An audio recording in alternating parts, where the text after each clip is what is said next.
Welcome, everybody. Tonight on This Week in Pop Culture, HBO Max, Warner Brothers, a Spider Man 3 teaser, Dexter, Mando.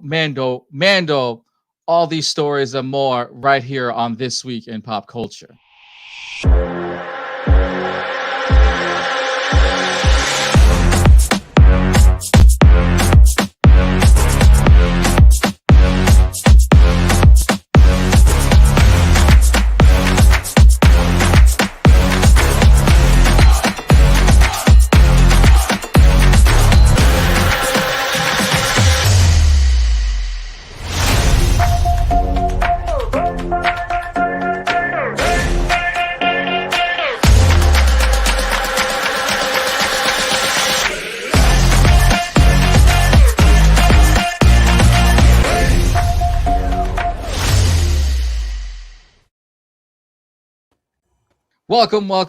Welcome to another exciting edition of This Week in Pop Culture. My name is Arash. With me, as always, to my very left is Mr. Michael Bergy. Right down below is Sammy Castillo. And right there in the far corner, right there, is Miss Les Frye. I mean, we have a lot to talk about, especially from the last episode. We just saw The Mandalorian, but we'll get that to the very end because we know spoilers ahead. But let's go to our first top story of tonight's evening, and that is Dexter season 9. All right, early this year, Showtime surprised us by announcing the return of Dexter, but with not only just one season, but with not just one season. Filming is scheduled to begin in January, and Michael H. Hall is already one of the names on the list. But another name has just arrived, and that's John Cusack, who might be playing a 50-year-old man named Kirk. Well, that's all we know for now. And Dexter is scheduled to be released in the fall of 2021. Leslie, since Mayhem already decided to jump on in now, let's start with Leslie. Leslie, let's start with you. What do you think about this crazy Dexter? Michael John Cusack joining the cast right now. Oh my gosh, I think it's amazing.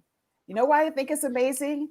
Because you've got two powerhouse actors on the same stage. Right. That is bound to be a good storyline. Right. And seeing John Cusack being the nemesis of Dexter, who is like the antithesis of everything that is serial killer, seeing that perspective, this is going to be a good resurgence of this show. Right. I am waiting with bated breath about this. I am huge fans of both of them as actors, and I just can't wait. Sammy, you're a huge fan of Dexter. Your thoughts on John Except for the what name. we've heard so far, have you seen so far, or what we read so far, is the fact that John Cusack's coming into the cast, and nothing's really known yet except for just John. You know, honestly, it's like when John Lithgow came in as the Trinity Killer. It was super, super awesome to see these two actors, like Les was saying, these two powerhouses go at season 8 and the debacle that was, and actually give the fans a real closure to Dexter and the continuation of his story, because season 8 and this new season is not based on any of the books that the original season or the first 7 were based on. So this is all, new material. So on this limited series, and they kind of reset the ending. Right. Mayhem, I know you're a huge fan of Dexter and you're looking forward to this season more than anyone else. What's something that you want answered in the up and coming season that they have planned?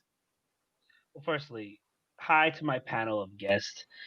It's been a while since we've fully been here. Les, I've missed you for like the last 2 weeks. Bergy has been on my case about Blockbuster. I don't understand why.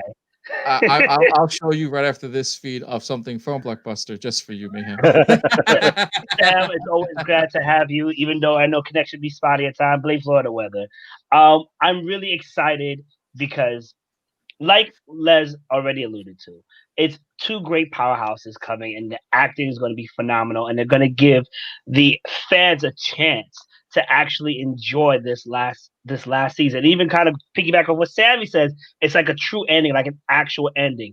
One thing I'm looking forward to seeing is how Miami, in a sense, has been since they found out who Dexter was and what they're doing to find him, what he's been doing.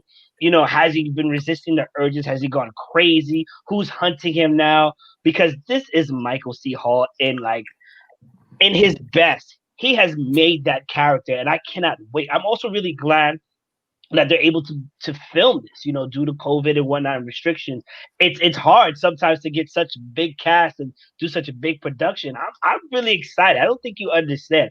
I'm looking to see how they expand upon the world and what ending will they lead us. HBO sometimes has a ending for series, but I'm looking forward to seeing how they we're going to turn this around. Right. Showtime has a habit of keeping a lot of their stuff very open-ended. And they've said that even when they finished season 8, that Dexter never really had a ending. And it was a very sad ending if everyone remembers, especially burying his friend, burying his sister, eventually finding all those pieces in North Carolina, how they are going to explain the North Carolina storyline. People didn't remember that. Bergy, your thoughts on the back? No, I was going to say on the back end real quick that the only reason season 8 happened was because Showtime forced it. All of the cast wanted to end at season 7, and then they threw gobs and gobs of money at Michael to do a season 8 because it was the only show that Showtime was doing that was making money. And he just said, fine, okay. So in reality, everybody wanted to end at season 7, which is why it ended with him going into the storm, because it was never supposed to go beyond that. That was supposed to be the ending. And what happened to Dexter, you don't know. That whole idea was not supposed to happen. So it was supposed to end with the I think it was not Tom Hanks, Tom Hanks's kid, and Colin Hanks. Colin Hanks. Yeah, that was supposed to be the real ending. All right. Well, even whatever ending it may be, Bergy, same thing with you. The same question with Mayhem, similar to it. What would you like answered, and what would you think they would go beyond even for this current open season? We'll say. I mean, I'm kind of curious to see what they're going to tie into a lot of the questions that people had to ask, like you're saying, the North Carolina references, what happened in Miami, how are they going to. Did they find him? Did they know where he is? Things like that that's going to come into play. I'm excited because of Cusack joining. I'm a huge Cusack fan. I love a lot of his work. So for him to be in this, I think he's going to do a great job. He's a quirky style character, actor, and a lot of the roles he does are great. So I think this is going to tie in very nicely with, the main character, Dexter. I'm curious to see what it is, because the rumor has it he plays like a truck stop owner or like a major trucking company or something like that. So what is he doing, and why is he the main villain? Is he some type of serial killer? It's up and down the highway. What is he doing? We need to know this. I'm looking forward to it. I got to brush up on my Dexter. I have not seen a lot of episodes, so I got to really catch up on a lot of it. I know. I got to catch up on it all. It's been a while since I've watched some of it, But does it really matter? Because anyway, starting in a few weeks, I mean, after this, everyone's gonna take some time just to watch Dexter, just get reacquainted. No. What? Bergy, in all due respect, all right, you are a man of culture. You are a man of video, okay? You need to watch the progression of Dexter. The season 1, to me personally, is probably the best season. Okay, because it's so much development, so many things. And remember, this came out of the woodwork. Unless you read the books, and I forgot what the books were called. Nobody saw this, nobody knew about this. And the later seasons revealed how Dexter got acquainted with being a human being. I'm gonna leave it at that. I'm not going to spoil anything for you. Please spoil ahead. That's what we're for, baby. Because if you haven't, it's not really a spoiler because Dexter's been out for quite some time on Showtime. No, but there's so much. Besides the memes, surprise, mother effer, besides those memes and whatnot, it's a real good story. And I would dare say the second best season was with the Trinity Killer. Right. If you watch the seasons, and it kind of drags a little bit, it is a great progressive story. I don't think it's in your best interest to listen to these people who may have read the cliff notes, who may have read last season and thought I'm caught up. No, go through the whole 7 seasons if you have the time. Bergy, you're a busy man. You're a busy man. If you have the time, and I guarantee you'll appreciate this season coming. That's why me, Les, and I want to say Sam is very excited for it. That's why we're like really, really excited because we invested. We invested. All right, so and people don't know that like Dexter and Breaking Bad were almost on the same weeks, pretty much during the same season, we'll say. So the war was always between who did you watch first? Was it Dexter or Breaking Bad? So I watched Breaking Bad first before I got into Dexter. What did you guys watch first? Was it Breaking Bad or Dexter? Dexter. Dexter. Dexter. Dexter. I've never watched Breaking Bad. Oh, never seen an episode of Breaking Bad either. Never. Am I the only one that started with Breaking Bad first, then got to Dexter pretty much? That's how you're we're all the great ones. Yeah. Right? No, before that. It came out before Breaking Bad. I think Dexter came out. Someone can tell us right now who came out first. Was it Dexter or Breaking Bad? But I know during the time they were on, they were pretty much on during like the same sort of like season. I believe it was the fall season. That's when you got to watch your shows. Yeah. Okay. That was when Breaking Bad was on, and that was when Dexter was on. So you had to fight between AMC to Showtime. Was it Thursdays? Was Breaking Bad, and then Saturday nights was your Dexter? No, I thought Breaking Bad was Sunday nights. Was Sunday nights? Sundays at night 9? Or yeah, 8? I think so. 9. At 9 because they were right after Walking Dead. Because I always Remember watched live TV, Sons folks? of Anarchy. I Remember was live Sons of TV Anarchy. when we had to be home and it was a schedule to watch and everything? That's what we're here for. We're Sundays here, scheduled at 8 p.m., ladies and gentlemen. Here, you're watching us here live on Twitch, Facebook, and Twitter. Dexter came out in 2006, and Breaking Bad came out in 2008. Ooh, nice. All right. So they were competitors, but Dexter came out first. Gotcha. Dexter came first. Yeah, All right. Breaking Bad led to the Walking Dead apocalypse zombie, though. So who knows? So now, well, I guess I would say this: congratulations to Elliot Page, the actor formerly known as Ellen Page, is now Elliot Page. Has just announced that he is a transgender, non-binary, performing both as he, him, and they, them pronouns. In a statement posted on Elliot Page's Instagram page, I love that I'm trans. I love that I'm queer. I am the more I hold myself close and fully embrace who I am, the more I dream, the more my heart grows, and the more I thrive. What do you guys like? One more time, congratulations, Elliot Page. Is this the right, like, I guess, is this the current right turn for her or for him now, being happy into who he is as a character and as an actor and as a performer? Sammy, let's start with you. Sure. I mean, everybody like needs to be who they are to be happy, and not hide the fact that, Ellen now has always identified as Elliot, but was maybe not afraid of not being accepted for it.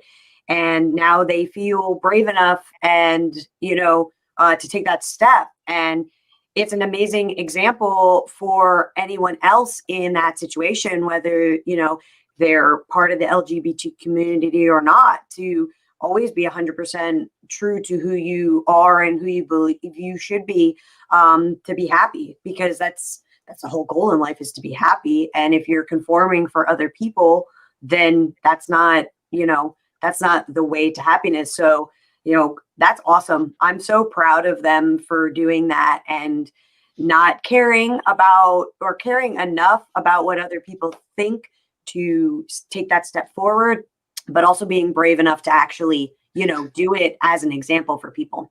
Right. Mayhem, you. I'm happy. I'm just happy for people to live in their truths. It wasn't too long ago, people couldn't identify as gay openly. And to go from gay to trans to however you want to be called. I think that's dope, because at least in this nation, it's a step forward to recognizing and respecting people's choices and lifestyle choices, especially when it doesn't impact you directly. You understand? And I'm happy for however Elliot wants to be described as now. What was Elliot formerly known as Ellen. And I think he will receive nothing but support from here on out. And I think this is great. I'm looking forward to it. I'm looking forward to seeing their acting go like another step level. And they're like, I wasn't just an identifying term. I'm more than that, you know. But thank you for accepting me nonetheless. Yeah, Leslie. One thing that is very interesting about the trans community is within the LGBT community itself. You know, the trans it's a very misunderstood group or individuals, even within it's the LGBTQ community. So the sensitivity that she needs right now and the understanding that she needs right now is, or that he needs right now, is paramount. Um, because the transition it takes time, but it is important that everybody identifies and see uh, Elliot going through this and being sensitive to that transformation that's about to occur. Um, I feel that one thing that I can say is that people have openly accepted somebody being gay or bi, but when it comes to the trans community, people are not as bracing of that community. And I feel that what is most important is if you don't understand her, Elliot making this transformation, or Ellen making the transformation to Elliot, educate yourself about what that is. Ultimately, the thing is that people have to be who they are to themselves. They have to be their authentic self. And you have to appreciate, admire, and embrace these individuals. They are normal people, despite, how we put a gender on everything. They're normal people. They want family, love, happiness. But go and educate yourself about this community. I'm very happy to see shows like Pose or shows like Orange is the New Black, who have introduced you to people who are transgender. So we are much more accepting of it now, but there is within there, understand that they as a group have just recently been accepted within their own community. Right. And there is also, and I want to explain this, there is a high level of violence towards people of transgender background, in particular people of color. Mm-hmm. And this is based on the fact that people do not educate themselves about about somebody in transition. All right. Bergy, how about you? How do you feel about Elliot Page making himself known to the world, into the acting world, and what do you look forward to seeing a new project out of him? I'm happy for him. If this is the way that is going to make him happy and going to be able to further on his career and his health and his happiness, I'm all for it. You know, everyone needs to be safe and secure in their own skin, whatever makes them happy. And if this is what he chooses, then I'm all for it. I have no issues with it whatsoever. I've always been a clear component. I don't care if you're gay, bi, trans, whatever. If you're happy and you're content with that, then I'm good. You know, it doesn't affect me in any way, and I'm thrilled that this person can do this for themselves, and it probably will help them further their own education to help others possibly come out and be comfortable in their own skin, which is fantastic because Elliot has been a big component for the last few years in the lesbian and the gay community. So the fact that now he can bring this to a whole nother level, I'm all for it. As far as his acting goes, I've always been a big fan. I loved him when he was on, X-Men, when he did Hard Candy, when he did Juno. Juno's still one of my favorite movies. Absolutely love that movie. I love his character on Umbrella Academy. So I'd love to see how they might change that character around a little bit, what type of storylines that might lead to.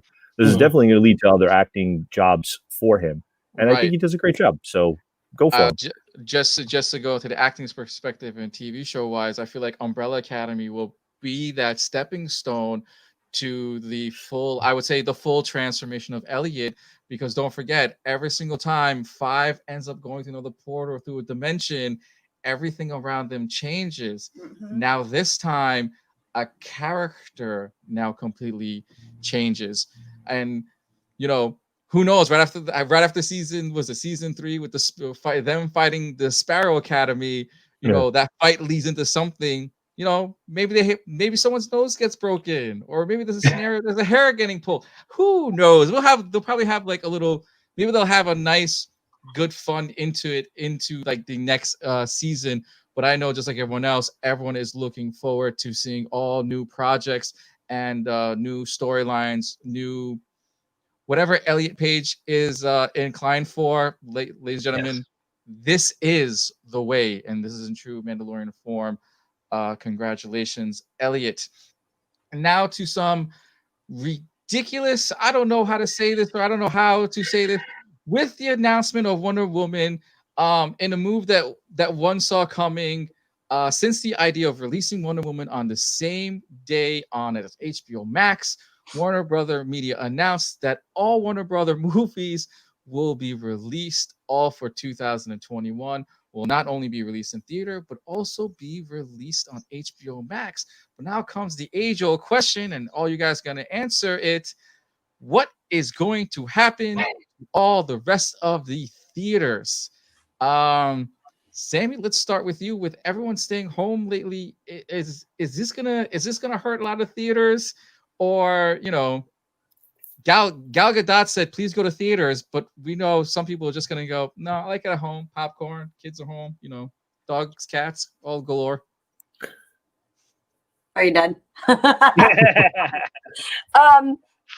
Yeah, I mean, it's definitely going to hurt theaters, but I don't think that it's going to be the end all be all, Armageddon of movie theaters. Warner Brothers has clearly stated numerous times that their plan is just to do this through 2021. And it's not like they're not releasing them in theaters. They're doing it both. And so they're releasing films in theater, and then they're releasing the same film on HBO Max for 30 days. And then it gets taken off, much like it would in a movie theater. And I think it's their way of trying to scrape every little dime that they can to save themselves and consequently, the film industry. Because, if they had done it, because they're going to be, releasing films to theaters at maybe a 30% crowd or a 50% crowd. And then you've got the people also that are going to not want to go out because they're still scared of the pandemic, which is still ongoing for the foreseeable future. So I think it's a smart move. It's definitely going to hurt. But again, if they maintain that just as a year plan, as they've stated, it's going to hurt now, but I don't think it's going to super impact it in the long run. But it will be nice to see new films without having to pay, $40 to go to the movies as a single person. So maybe that'll combat some of the inflated prices that we deal with at movie theaters. Because over here in Orlando, I want to go see an IMAX flick. It's like $30. I can only imagine what it is Northeast. And right. So like, hopefully maybe it'll pop that inflation bubble where the movie theaters now will not reduce the prices, but it'll stop the every year increasing ticket price. Right. Mayhem, you have just as a busy schedule as Bergy up top, right above you. Are you planning on getting behind, especially you're a huge DC fan, so I mean look, go ahead, man. Respectfully, Leslie, don't come for me. Respectfully. she'll come for you.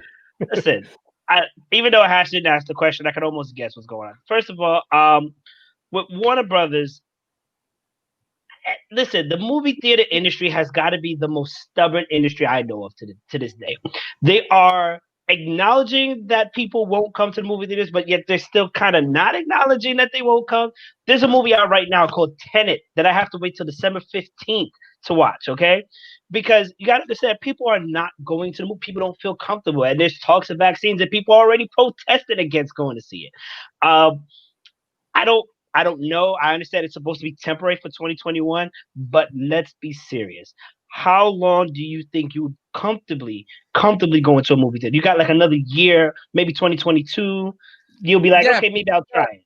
Yeah, but we got titles like Sammy's favorite, Godzilla vs. King Kong. We got your favorite, Mortal Kombat. I mean, Yeah, the list yeah. goes on I and got on hood and on. release. Okay, I got hood release, I and if got hood anything, release. I'll wait till it's online. My Since couch. let's Yeah, be I clear, gotta get it. allegedly, I pay for all my DC movies. Allegedly. Exactly. Your couch. All right. So I'll be over at your couch for your home theater system.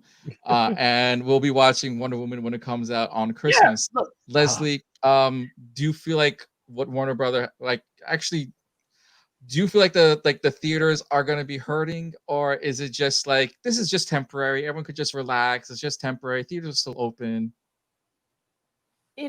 This is listen.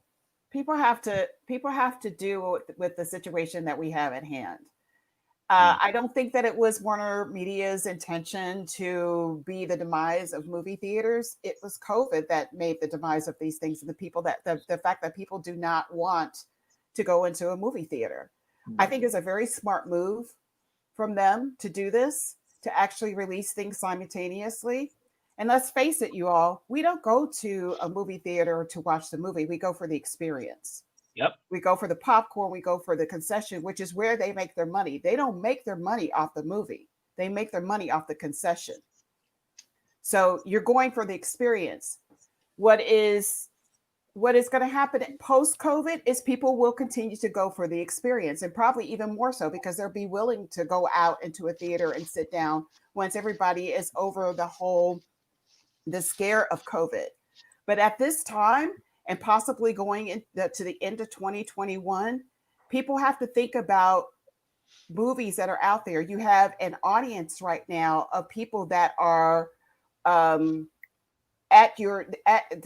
literally at your doorstep waiting for content to be seen. Yep. So you're not going to not release it. You're going to release it, and you're going to release it to the people that are going to continue to come back for your movies. So I think it was a smart move. They have to survive.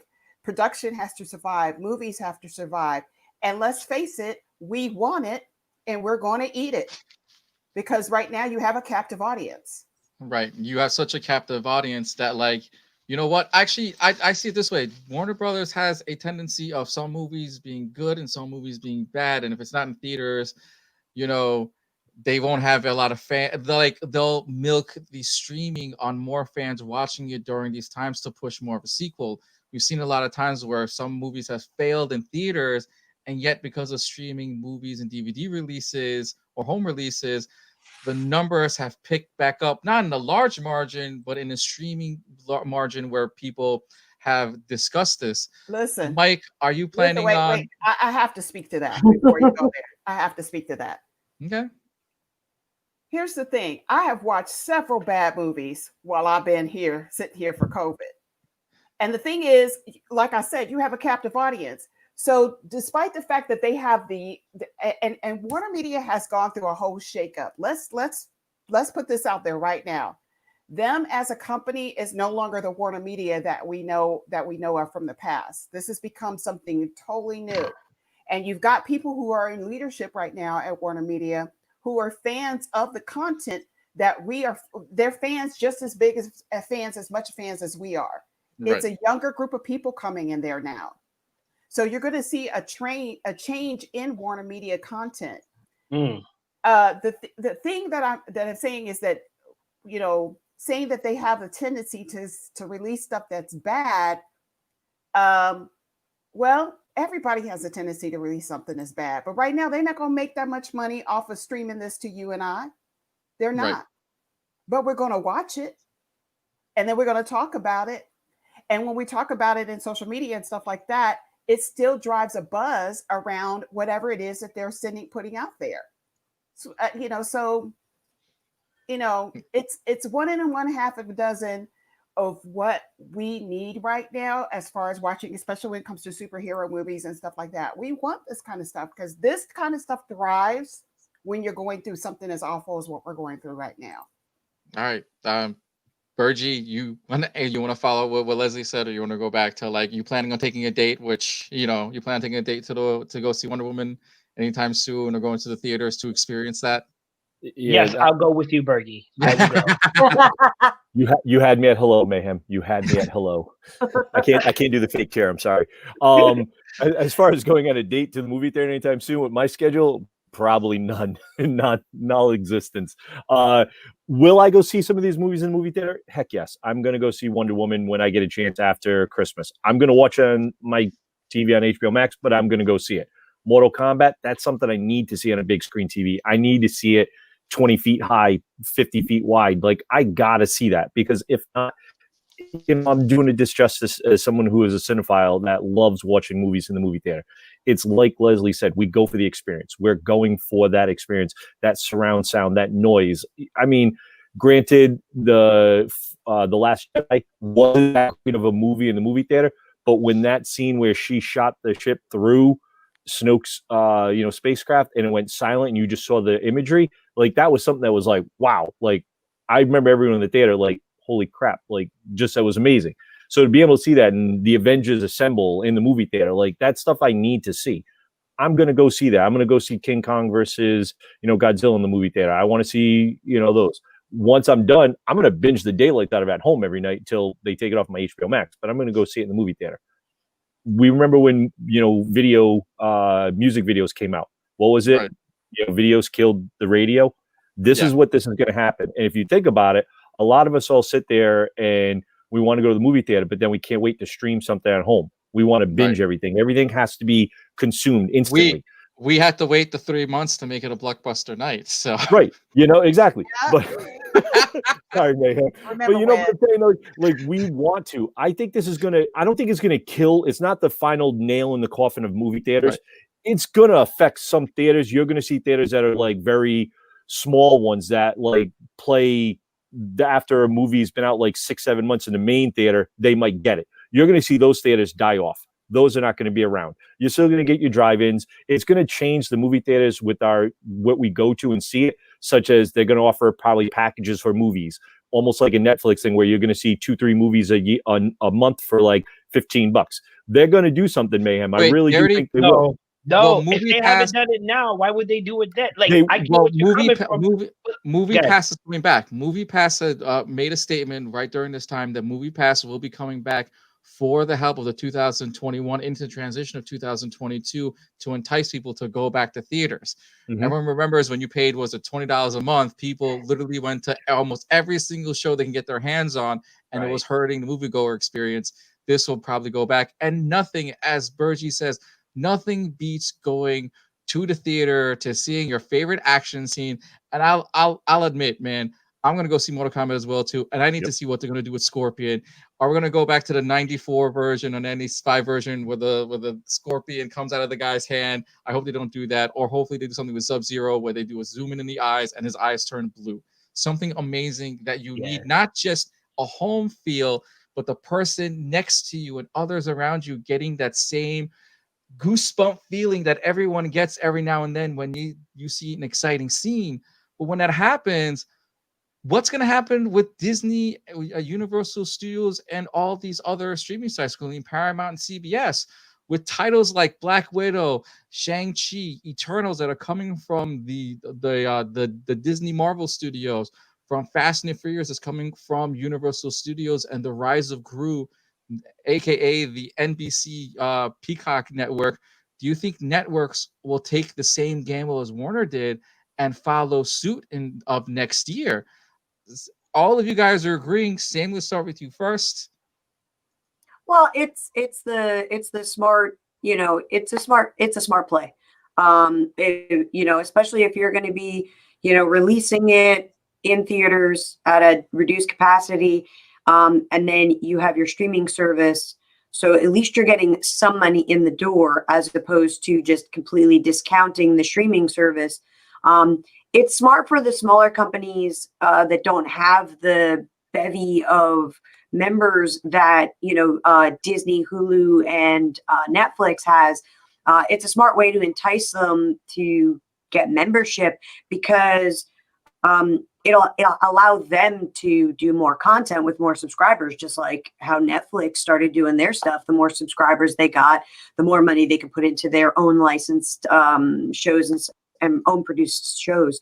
So it's a smart move. I don't think it's going to be the demise of the movie industry. Like, Les said, it's all about the experience. And, they're not talking about, amusement parks dying. People are still going to amusement parks, even in the middle of a pandemic. So I think it's just a way for them to get as much money as possible from people within reason, and maintaining that, safety of keeping people out of the pandemic and giving them options so that if they are, have heart disease or pneumonia, they don't, I can't talk today. If they have heart disease or asthma, they can still watch the movies and still stay safe and not risk themselves. So it's a smart thing. Bergy, I mean, Mayhem, we know you're a huge Fast and the Furious fan, especially with me sitting in the passenger seat with you. You think Vin Diesel's going to make the way to your TV screen soon? Yes. Yes. No snitching. All right. What did Bergy said? Snitches get stitches.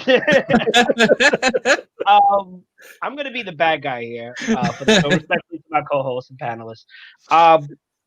Yes, it's obviously a smart move. When what was it? Trolls made it from, it was supposed to be released in theaters, it went straight to home release.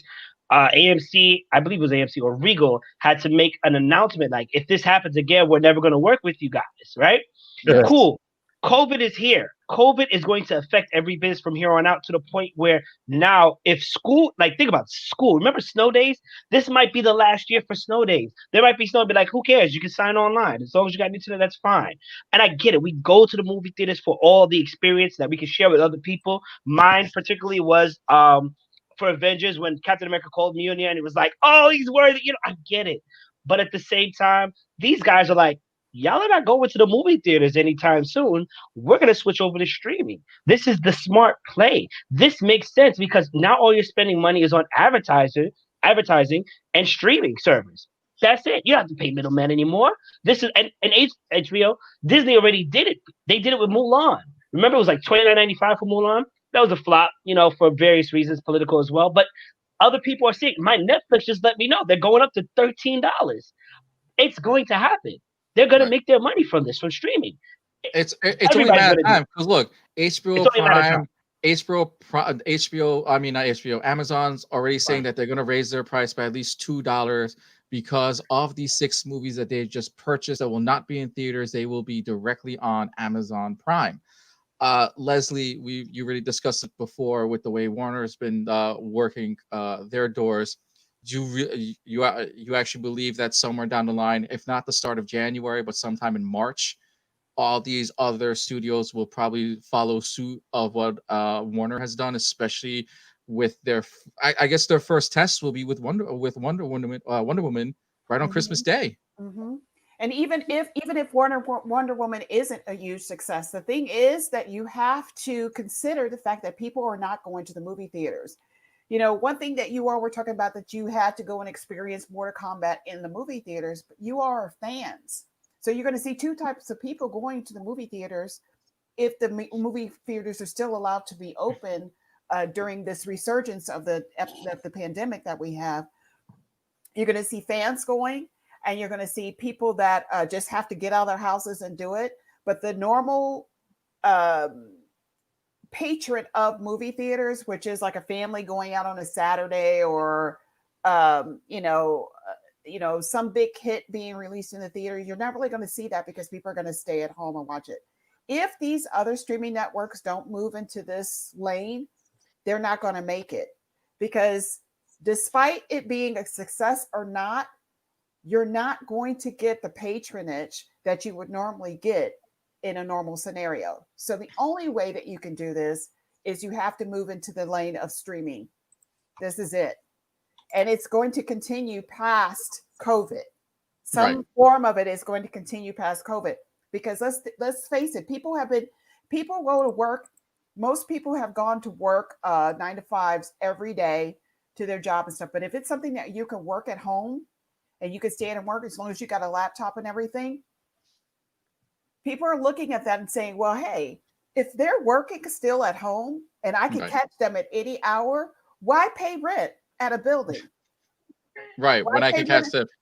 Right. Especially what Mayhem just said, you know, look, there's no more snow days because now we Yes. brought it to now classes now at home. Guess what? 8 o'clock in the morning. Yay, snow day, no school, don't have to go see a teacher, don't have to be to school. Guess what? Gotta be like us This and is be the right in wave front of the of the screen. future. This is the wave of the future. This has completely changed our outlook now. Is Right. this virus has completely changed our outlook now, I and feel sorry everybody's for ready to those jump on kids. board. Right. Yeah, they will never experience what we have always experienced on snow days. And especially going outside in those days too. Yes. Bergy, Bergy, out of all the possibilities of your favorite movie coming to your favorite streaming site, what's one movie that you, besides Mortal Kombat that we've talked before too with Warner Brothers, what are some other movies that you're looking forward to seeing, not only just in theaters but at home via streaming?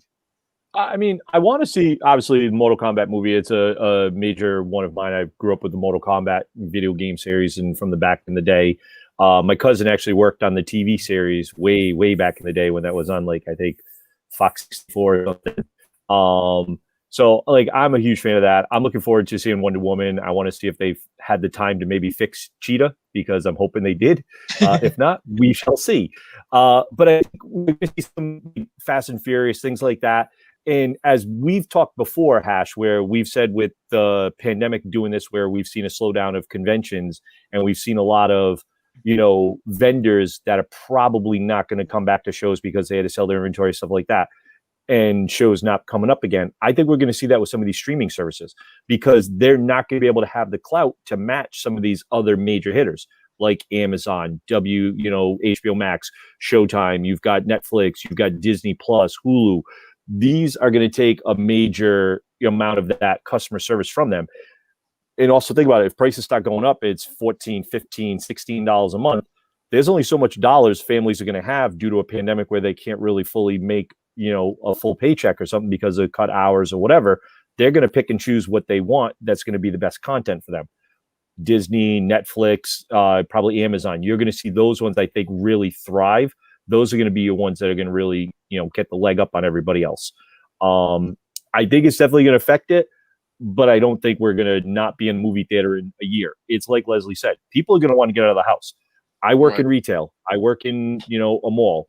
Do you know how many people I saw during the summertime? They were like, I just came to the mall because I needed to get the heck out of my house. And I was like, really? You guys looking to buy anything? No, I just wanted to get out of my house. Yeah. It's summer out. It's 95 degrees out. It's gorgeous out. Why aren't you at a park walking around? Oh, I needed to, see people. So you came to a mall to walk around.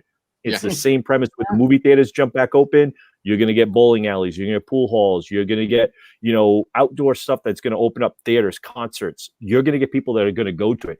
It may take a little bit of time, but we are definitely going to see, hopefully, somewhat of normal life resume sometime in 2022. Right. That's so my goal. Like as you said before, because I remember going to the bowling alley and them having movie nights. I would not be surprised if bowling theaters made a deal with cinemas to literally start doing bowling nights at the at the lanes. But we also have seen as well too. We also now are going to be seeing where Hulu will soon no longer exist, and they will be going straight to Disney Plus. Leslie, go ahead. No, I was going to say one of the things that we have not talked about is the increase of electronics. The purchase of electronics is like huge big screen TVs that people have been purchasing right now. That's going up because people are having that experience within their home. They're going to buy huge, they're going to make these purchases. I'm very curious. Mayhem's making a face as if he made a new purchase. No, you know what it is? I'm going to be a whole man in this one to say. I am so happy for this because so many men live with their female counterpart, their sisters, brothers, whatever, and the women like to use these small screens from like 30 feet away and be like, we're going to watch TV on this. No, now we get the 50 inch. Now we get the 60 inch. What are you talking about? Wait a minute. What are you talking about? He's talking about his own personal. He has his own personal experience. Leslie, and your Leslie and Sam, I have the mic respectively. I have the mic 15 speakers, surround sound, and 2 subwoofers to watch movies. So I Yes. don't know what kind of gender woman you're talking about, but this one right Well, here you know what? I probably don't know. has large Did you guys? proverbial balls to you. All right. I'm gonna I, double down. I'm gonna double down on being a man. And I think I'm and the staying out of this positive argument, being a Mayhem. I Right. think it would be best for you to stop with the argument before you get No, killed by two no, women. I purposely did this for a reason. Of course, Well, it's all jokes. I'm joking as around, but you Yeah. know, I love big screen TV. as Mayhem sits there and teases Yeah, that he's about to that was buy, the moral of the as story. Oh yeah, by the way, as I love big screen TV. as Mayhem teases that he owns literally an 85-inch screen TV that literally It's takes a up a whole 60 entire inch. wall. They'd be finished. Going to the next segment anyway. As we sit there and tease everything, we're talking about now the big Spider-Man 3 tease that everyone saw during this week, and we're going, what the heck is going on? During the week, Sony Latin America YouTube channel, a video labeled news stated that as I'm going to quote, yes, there are 3 Peter Parker saving the world together. The video was quickly removed after it was up, but what does it all mean? This is what I mean. Everyone knows this is what we're talking about in This Week in Pop Culture time and time again. We brought up the Spider-Man 3 tease, but are these teases like are they teasing us up for something more? Because what if the other Peter Parker doesn't appear and we get teased like at the end of Spider-Man 3? But what if this turns out to be another Amazing Spider-Man 2 where we get the scenario out of the trailer and then when we watch in the movies we're going, wait, what? Wait, the trailer gave us this and you gave us something else. Yes, as Mayhem makes the face, he knows exactly what I'm talking about.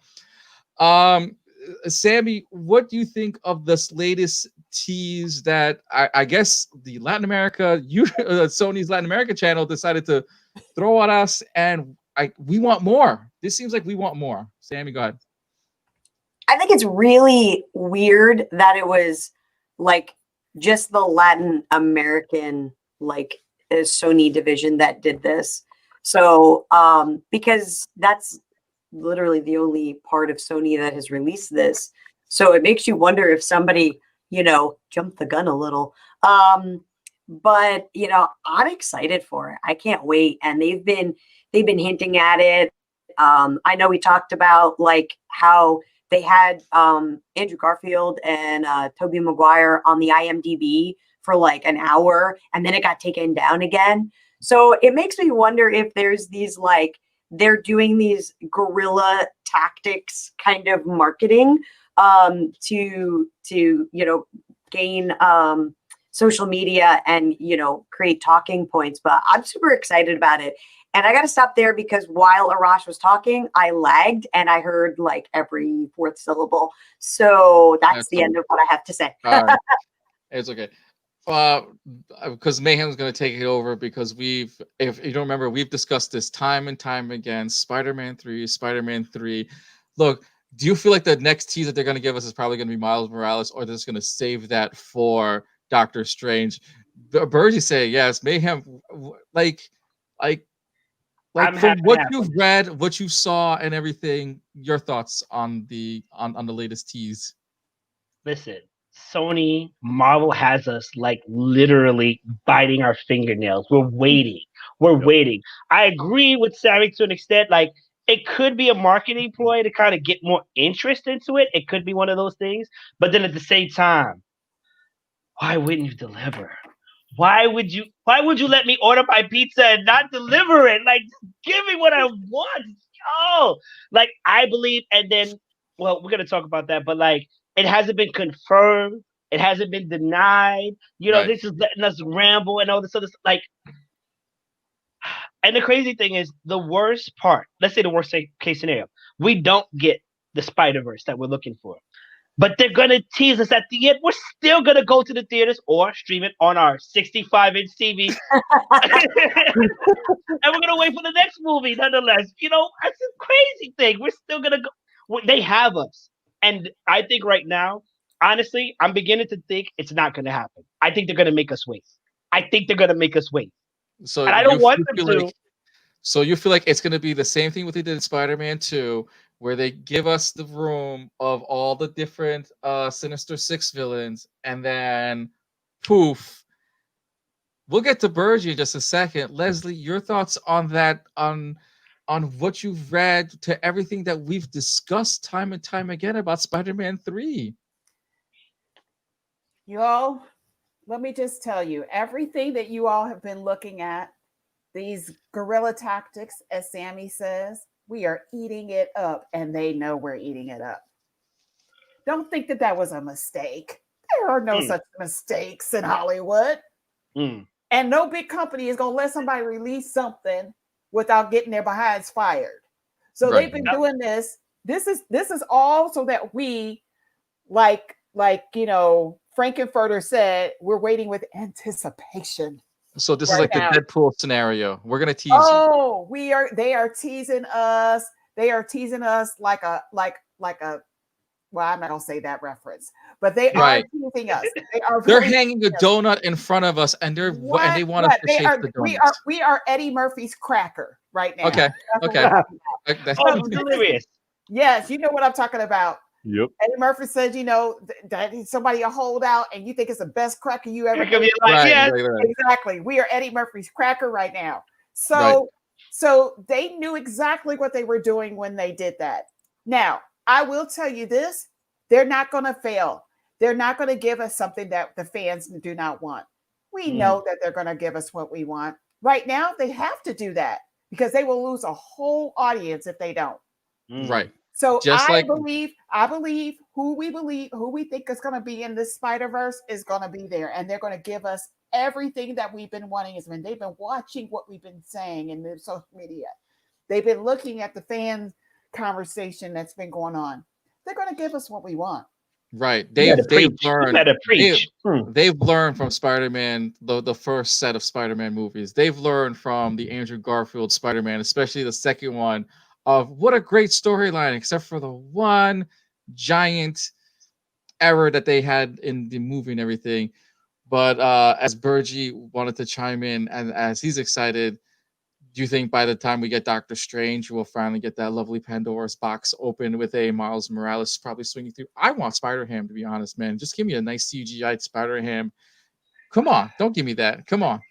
I don't think you're getting Spider-Ham anytime soon. I think we are going to see Miles Morales. I really do. I would not be surprised if Spider-Man 3, and the reason that there's the joke going around on the internet is it's called Spider-Man 3 because there's going to be 3 Spider-Man in it. So we've got Garfield, Tobey, and obviously Holland. Why couldn't it not be somebody like, the Spider-Man Noir, or could be Miles Morales? I think we're going to see Miles Morales, and I think it comes from the Doctor Strange movie first before we see it in Spider-Man 3. But if we definitely see it, it's going to be amazing. Like, we are going to go nuts. I'm curious to watch the casting to see who they might be picking to pick as that particular, actor that's going to play it. I'm looking forward to it, man. I think this is going to be something. It's like Leslie said, they're not releasing something like this as a, hey, leak this, but don't leak it. They're leaking it on purpose because they see us watching this. They see us on the internet. They see us, the websites, the Twitter feeds, everything like that. The fans go crazy for this because it's Spider-Man. Look at what the Spider-Verse cartoon movie did. It made box office bang. And a lot of people say that's probably the best Spider-Man movie that's ever been made. That was an animation movie. Now you're going to put that live action. You're going to give me those characters in live action. It's as Mayhem goes, where he goes like this. I'm going to be us. I'm going to be freaking out. Like, I'm going to blow Mayhem. Yeah. I'm like, what? Yeah. Like, go nuts. Like, we're going to go crazy. And forget Miles Morales. Forget Miles Morales. What about the introduction of Spider-Gwen?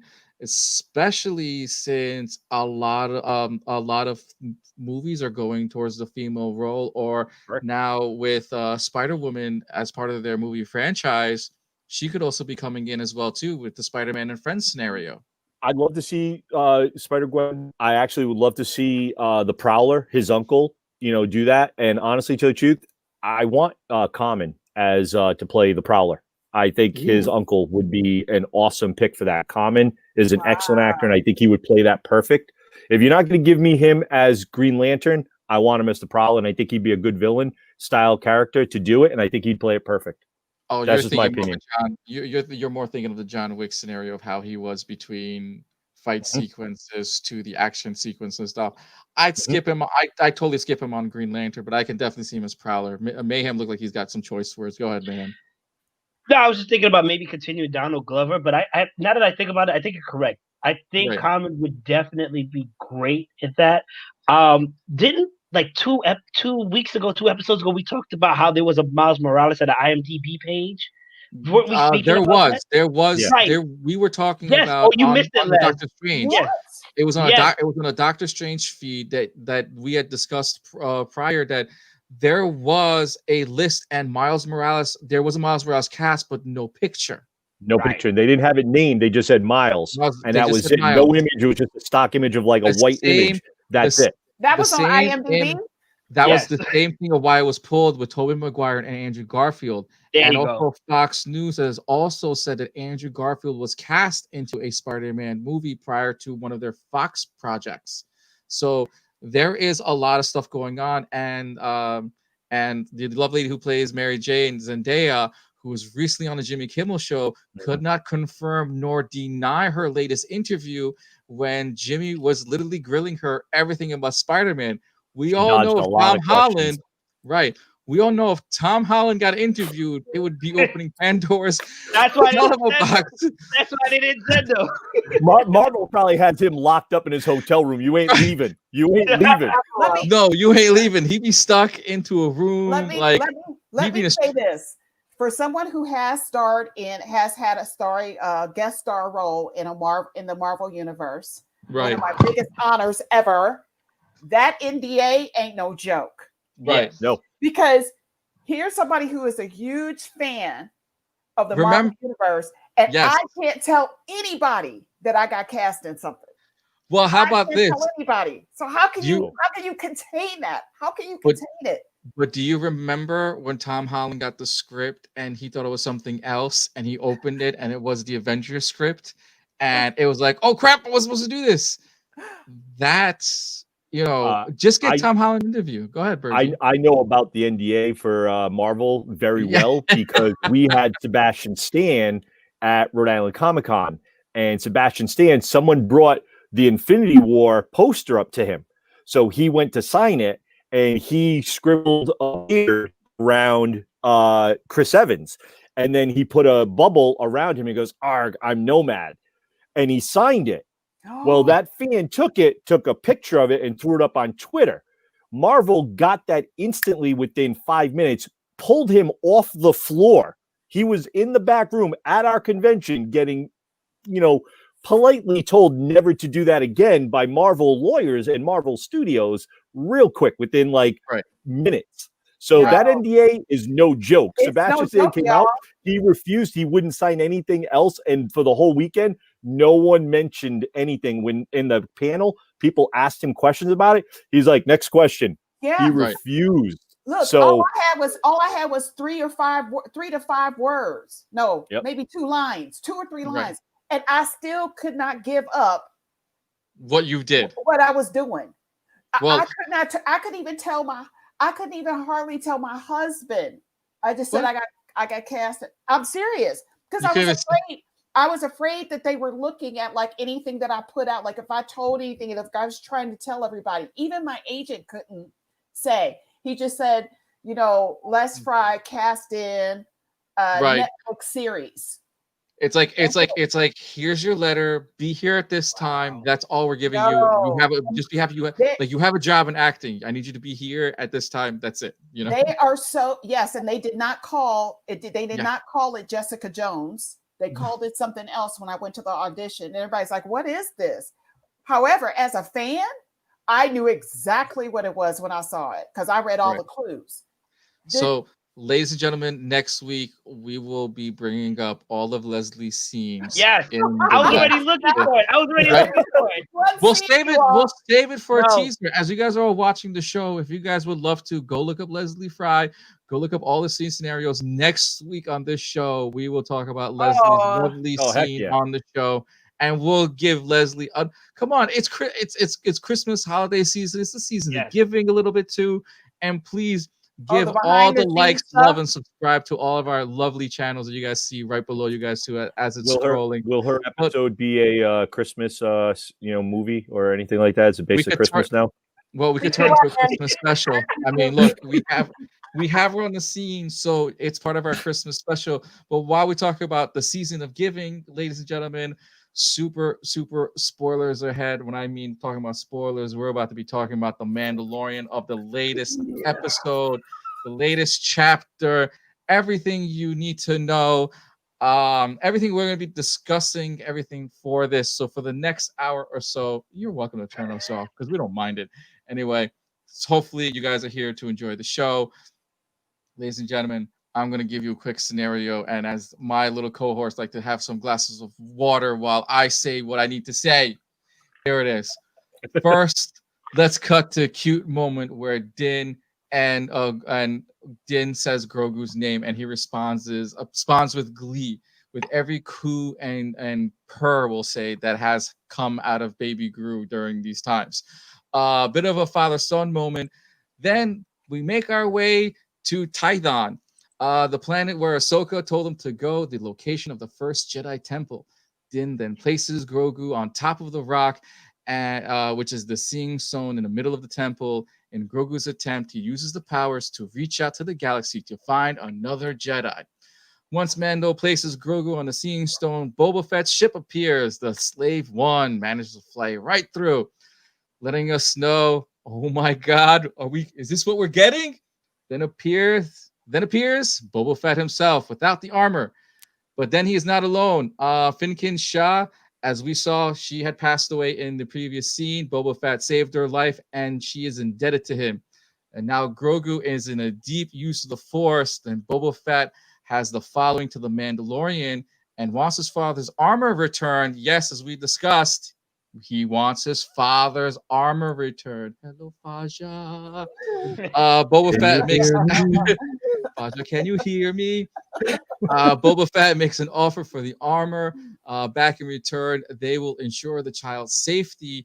Then two ships arrive filled with stormtroopers, and the three warriors waste no time taking out all the troopers. During that fight, Boba Fett goes towards the Razor Crest, and while the fight continues, Boba Fett continues to kick butt and take names while putting or having the Mandalore armor back.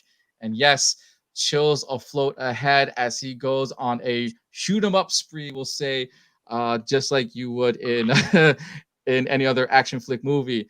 Later on, the Razor Crest gets destroyed. Sad face. Four dark troopers appear to the temple and take a weak baby Grogu back to their ship. While as a prisoner in the ship, Grogu forces his powers to beat up in a nice form for force use, using two stormtroopers, just toying with them and then choking them every now and then. And the child once again is weak, using his force. Moff Gideon then shoots baby Grogu with the sleep gun, then places the baby Grogu, places baby handcuffs on the weak Grogu.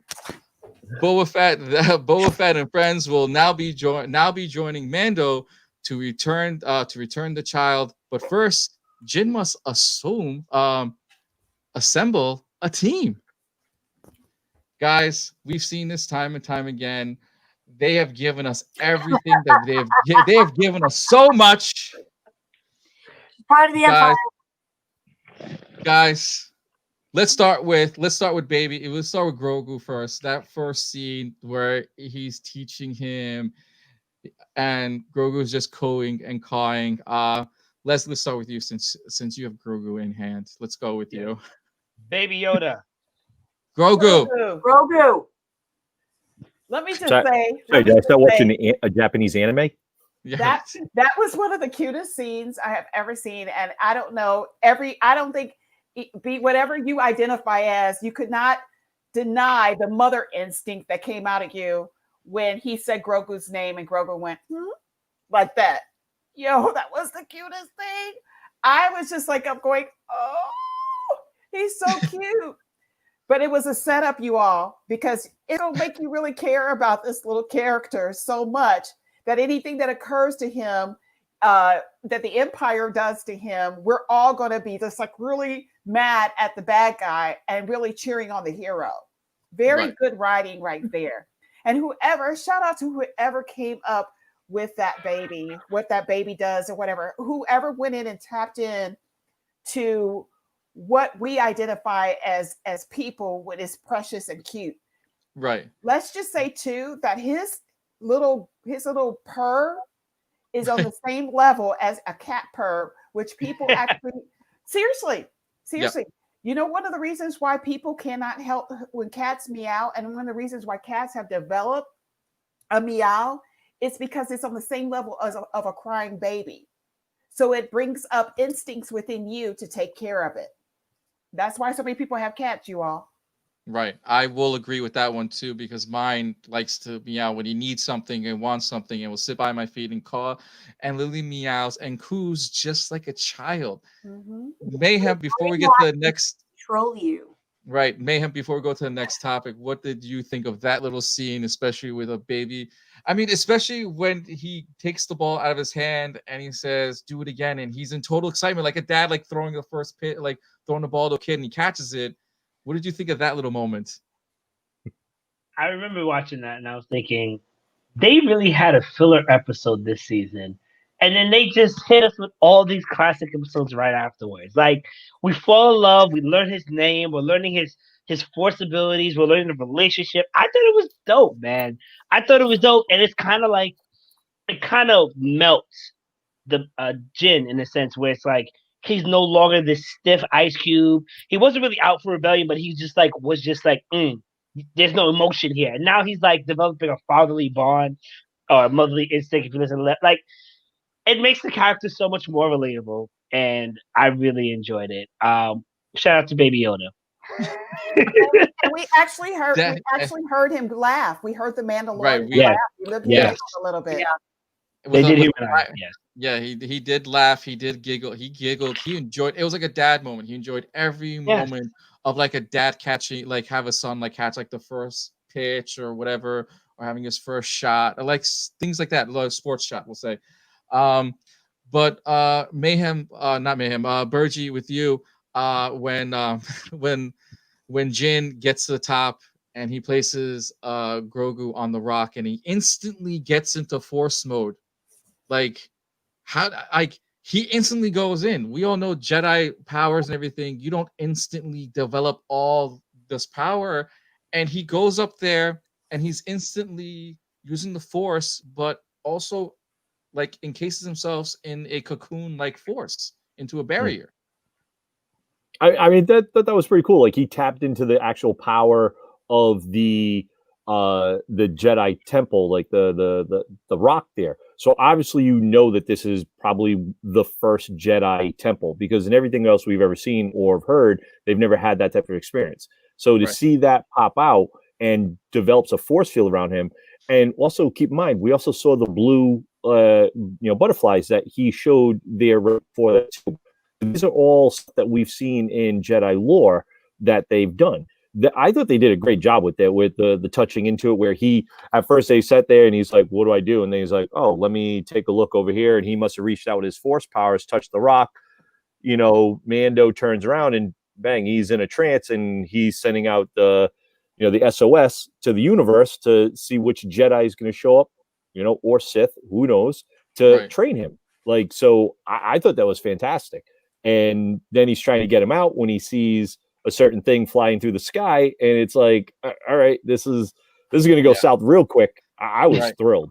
Yeah, I was but with that ship coming in, Sammy, your thoughts, like after seeing the ship, you see now Boba Fett scarred and all, in a robe, in a sand trooper, and he has a sand trooper weapon, right? And your thoughts on that moment where you actually see, like, what do you think is going to happen next? And you're going, what's going on? God. So real quick, before I answer the question, so the temple, all of the Jedi temples, and they do talk about this in Rebels and Clone Wars a bit.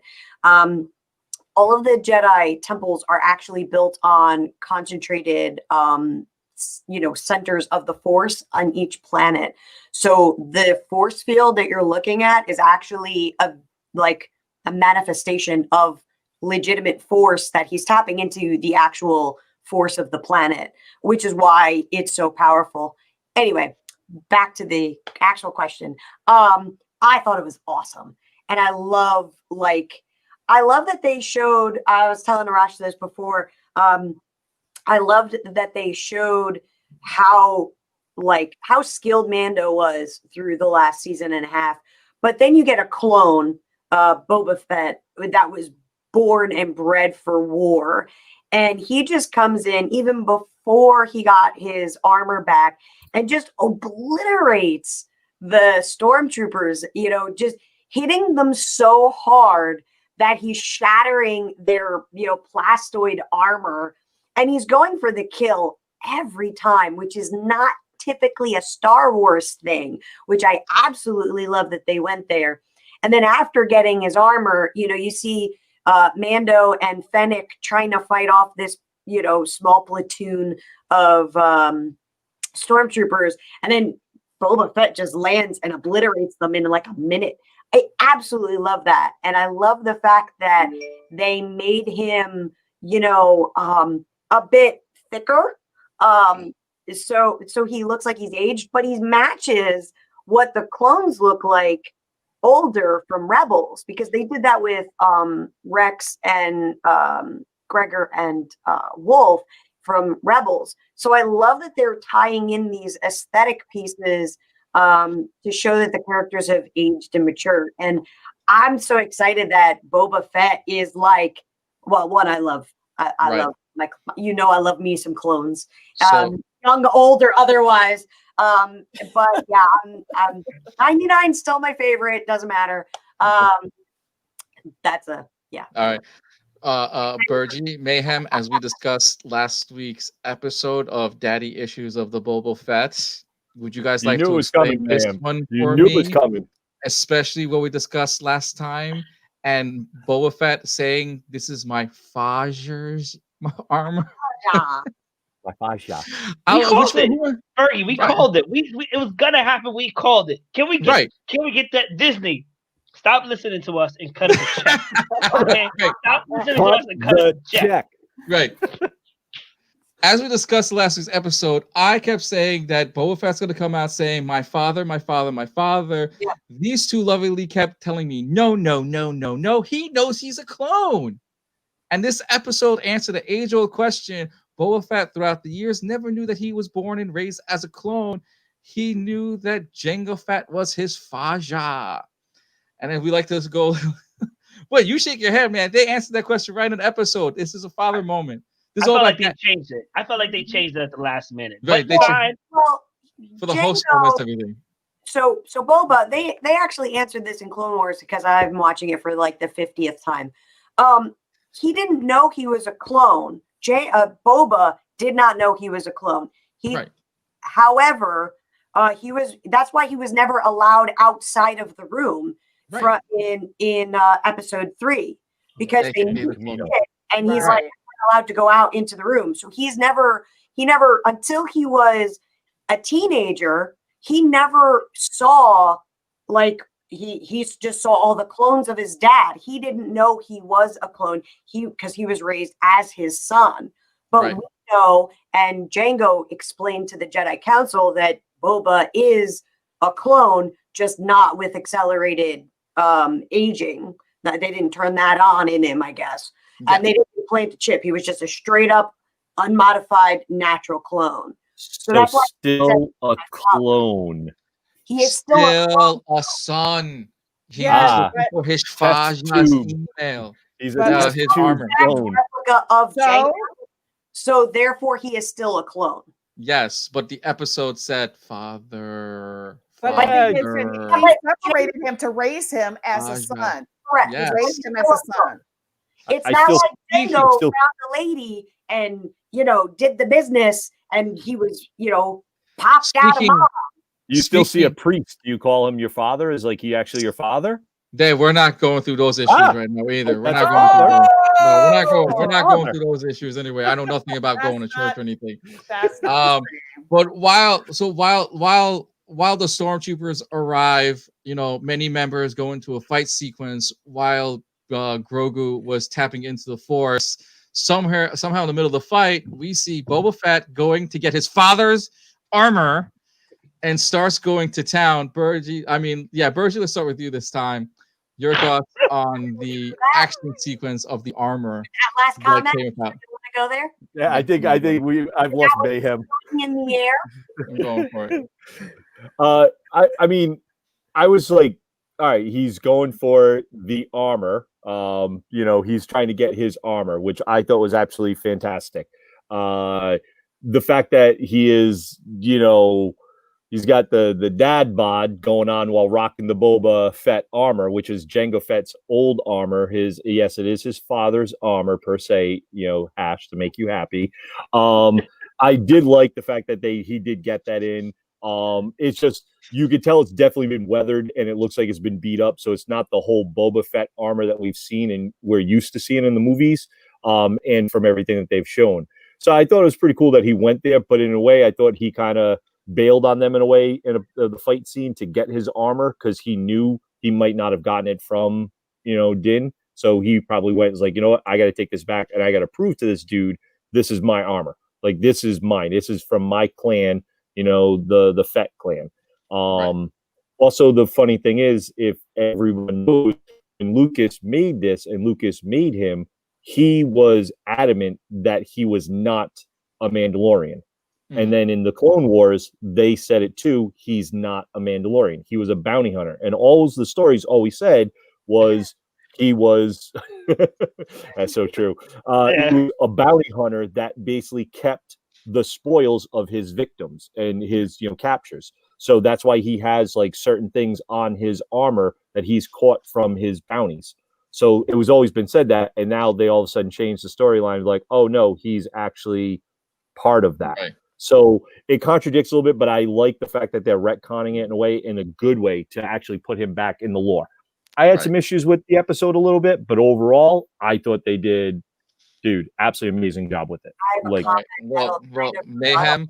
Well, Mayhem's going to answer the next one. What did you think of the fight sequence that happened once he got his armor back on? I think that we've been on for a whole season, and we now have a taboo word, which is daddy. we went from Martha to daddy. I thought it was great. Come on, man. We want to see him. We were waiting for him to come back and see what he does. And the fact, like Sammy kind of even told us, like he was handling business. He was just killing it was great. And for those who may have been disappointed by last week's episode's fight scenes, here it is. Here's boom. Boom. I don't know. I think this is probably the best choreographed fight scene I've seen in the past, I want to say 3, maybe 4 episodes, honestly. Okay. I'm not going to say for the full season yet. All right. Leslie, we go with you and everything. With with Grogu tapping into the powers and almost weakening him. Because everything for Grogu, I'm just going to go to her because she's got Grogu in hand. She's letting us know I'm Grogu. Yes. Oh my God. Who do you think during that time where he was reaching out into the Force, who would you think that he reached out to? I mean, you weren't around for the last episode for here to have a mini spoiler of a video game character that they may spoil into, but there are 2 possible names during the current lore that he may be tapping into during this time. Right. Who do you think he's going in? So there are so many people that we could tap into, that he could have tapped into. But since we have Ahsoka there, I'm thinking it might be like Ezra Bridger or somebody from the Clone Wars. Right. I'm thinking that because I think if it's it could, well, who knows where they're going to go with this? It could be a young Anakin. It could be anybody. It could be anybody. I don't know. Anakin's gone. Not Anakin. I mean a young. Not Anakin. I'm talking about Ben. Oh, Ben Ooh. Solo. So Yeah, Young young Ben Ben Solo. Solo. Yeah, that's what I mean. young A Okay. young Ben Solo. So she's going with the young Ben Solo. All right, let's go down the line. All right. So you said a young Ben Solo. Sammy, just one name Well, off the I top of think your head. maybe Who do know you think they're Ezra. gonna do? Ezra from Okay, you're saying the Clone Ezra. Wars. Yeah. Sammy, one name. Who do you think Grogu reached out to? Well, every Jedi felt it, but probably they're gonna tap into Ezra because the formula that they've been using because of Dave Filoni is now pulling in all of the animated series into real life, which is what we've been begging for since Clone Wars inception. Right. And they're following that formula, which is why Ahsoka's here. So they're going to tie into, they're not going to tie a character from the video game. They're not going to tie a rando character from the comics or even from the novels. They're going to bring in another either Clone Wars character, which they could do, what's her name? Aklara, or any of the other Jedi that could have, but I'm 90% certain they're going to bring Ezra in. Okay. Mayhem, who do you think, just one name off the top of your head, who do you think who do you think, got to Grogu? Chewbacca. There is I a don't know. Wookiee. I mean, they have a Wookiee with They lightsaber. do had a Wookiee Jedi. There was one. I wouldn't doubt it. You know what? I honestly don't know. There's so many possibilities. I don't know. I'm not even gonna say a name because I feel like if it's true, then it's gonna be the Clone Wars, and I gotta go back and I gotta really watch the Clone Wars all over again to see who would make a really good, interesting person to. It's because right now, hold on. Thank you, Disney. Thank you for doing this because we talked about expanding the Star Wars universe, and it seems like you've listened to us. Once again, cut the check. So this, oh my God, now we have to think what character would be brought in to help expand the universe. And then honestly, if we can't have our minds blow from fandom, who's going to be in the future movies? Who would make it in the future and why? So I'm just, I'm just going to stay quiet for this one. All right. Bergy, one name. I'll say I mine, which is completely opposite of everyone, but still. See, I agree with Sammy. I think they are aiming towards Ezra Bridger because he would be, especially because of what Ahsoka, the name she threw out there with Thrawn. So you're not throwing that name out there unless you're pulling some weight within. Ezra went toe to toe with him. So that's got to be the one. I in my heart, I know fans are probably going, it's got to be Luke, but I think it's going to be Ezra. You don't throw Thrawn's name out there unless you're bringing Ezra in. And I think it's got to be Ezra, and I will be thrilled with it if it's Ezra. I'd be interested to see who they're going to cast as that person. But I'd love to see Ezra. If you're bringing Thrawn in, you got to give me Ezra, and I want to know that story. Wait. Leslie, are you working with Disney by any chance? Have you been casted for something? Can you confirm or not deny?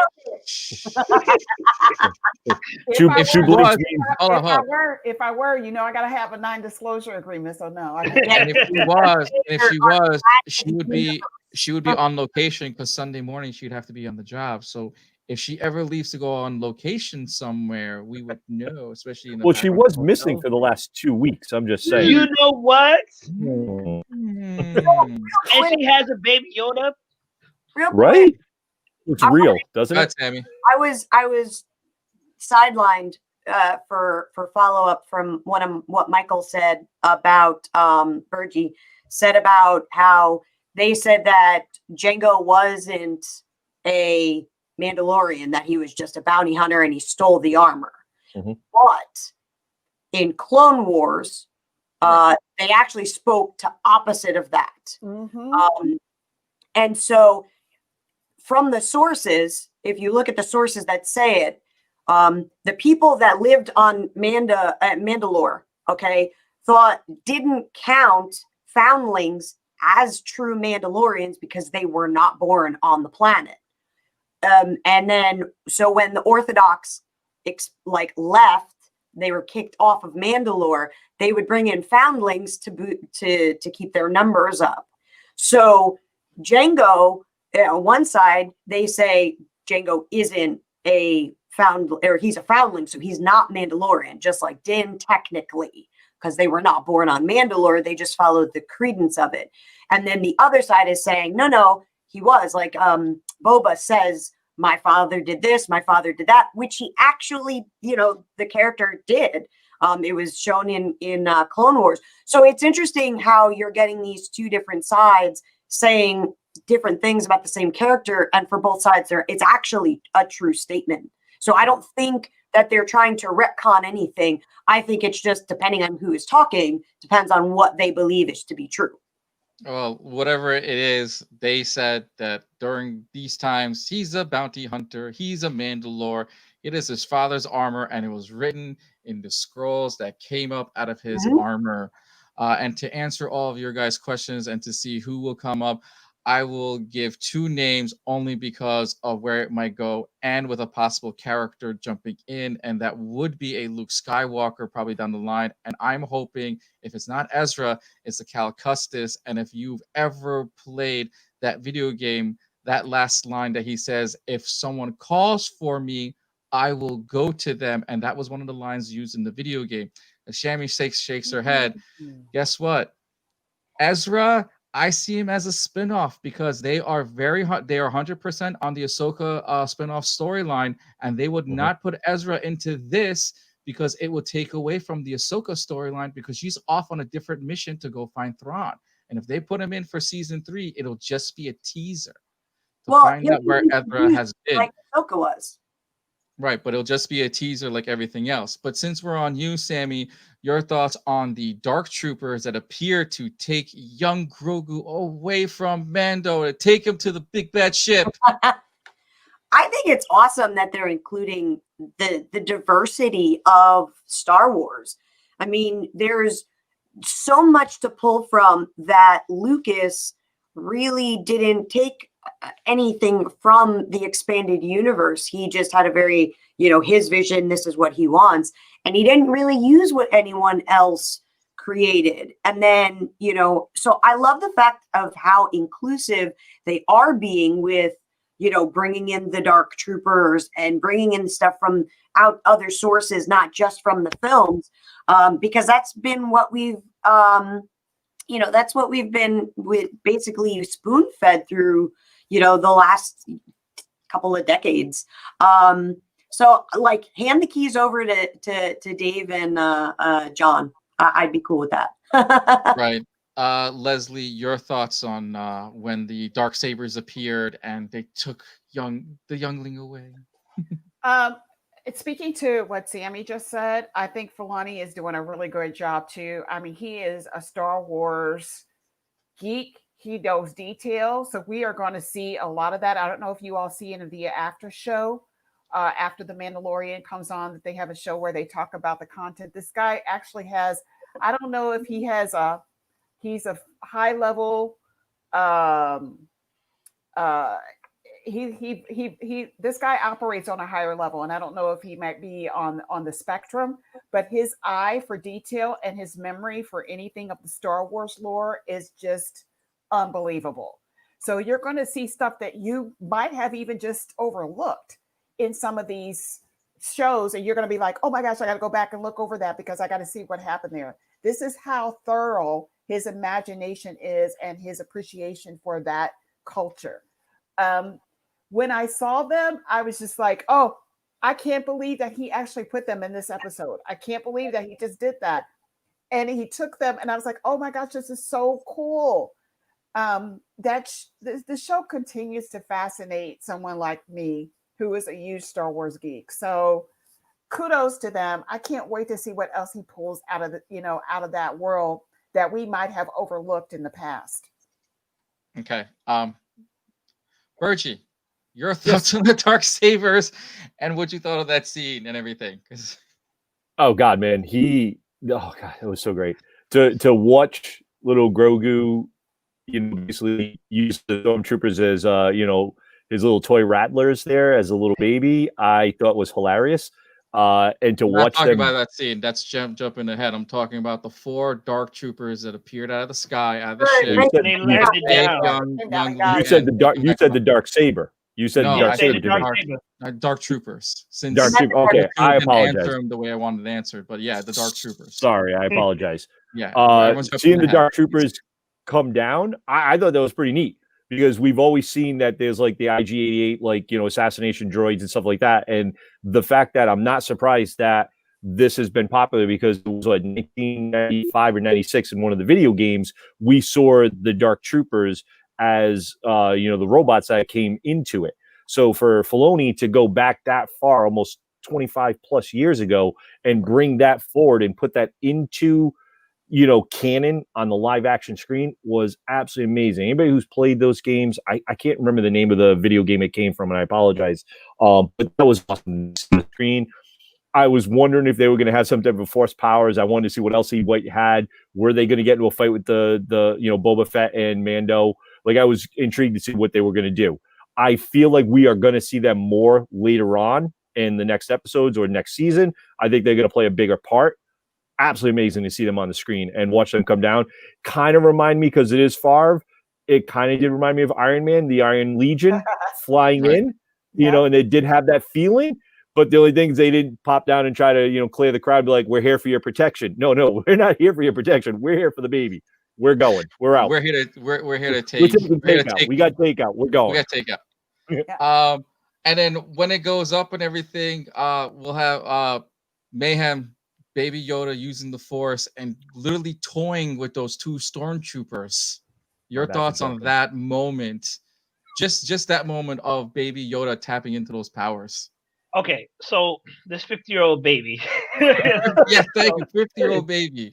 This 50-year-old baby is going to be a beast when tapping into the Force.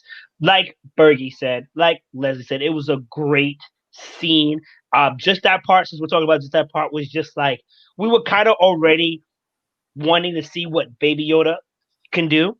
And when I remember thinking, like, this kid went from force choking somebody to like literally just waving these cats around like they were nothing. Like, I'm excited to see like when Baby Yoda. See, I don't know what Baby Yoda's sex is, so I don't want to say he or she at the moment. Just call it Grogu, not Baby Yoda. I'm gonna call it Baby Yoda for definitely. So let's be fair. But if Grogu definitely, I'm looking forward to when Grogu definitely advances their skill and takes on like something new with the Force. Like, I don't know, projectile force fields. I just something new that they're going. I look forward to more fight scenes. Definitely. So you want more out of it. So, and then right after that, we'll go right to Leslie when Moff Gideon comes into the room and young Grogu, baby Grogu, whatever, you know, is now weak yet again after using all those force powers. Let's go with your thoughts as you hold baby Grogu in those lovely moments where they put on baby handcuffs on him after that moment. You know, as you and I spoke about this before that, those handcuffs were like the cutest thing. But you also were like, oh no, you know, and he shot him with the sleep ray and everything like that. I have to say that, and I love Giancarlo Esposito and everything that he does. But as an actor, I'm sure that was really hard for him to do.